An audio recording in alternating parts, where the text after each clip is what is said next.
Hello बच्चों, let's see this question. The ratio in which the line segment joining 2, -3 and 5, 6 is divided by the x-axis is.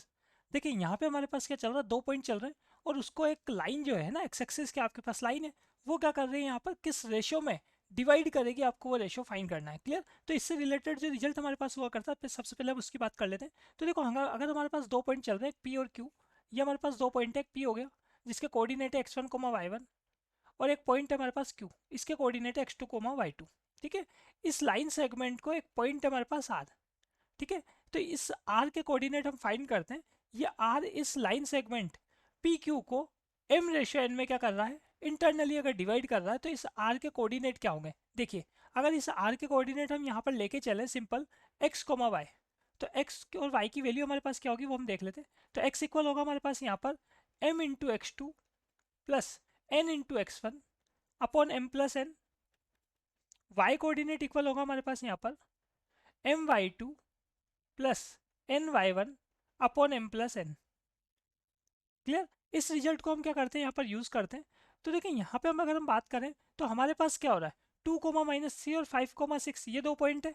ठीक है, तो ये जो आपके पास P है मतलब x1, y1 जो है, इसकी जगह तो क्या हो गया हमारे पास 2, -3 हो गया। x1, y1 यहाँ पर हो गया हमारे पास 2, -3। क्लियर?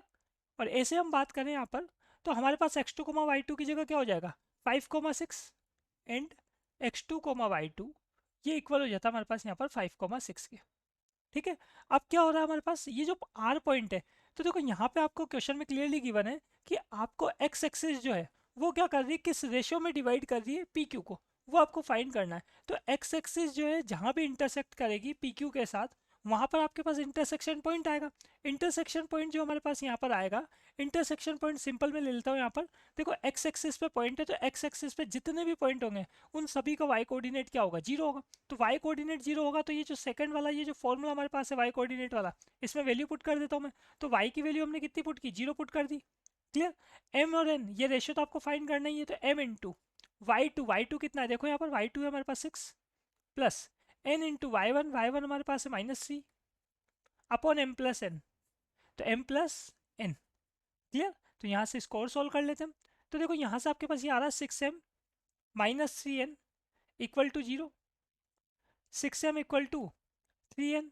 फाइनल आंसर की तरफ अगर हम चले तो m/n है ना, m डिवाइड बाई n की वैल्यू क्या आ रही है 1/2, तो m/n हमारे पास कितना आ जाएगा 1/2 आ जाएगा। ठीक है, तो फाइनल आंसर जो हमारे पास यहाँ पर है वो है ऑप्शन नंबर बी।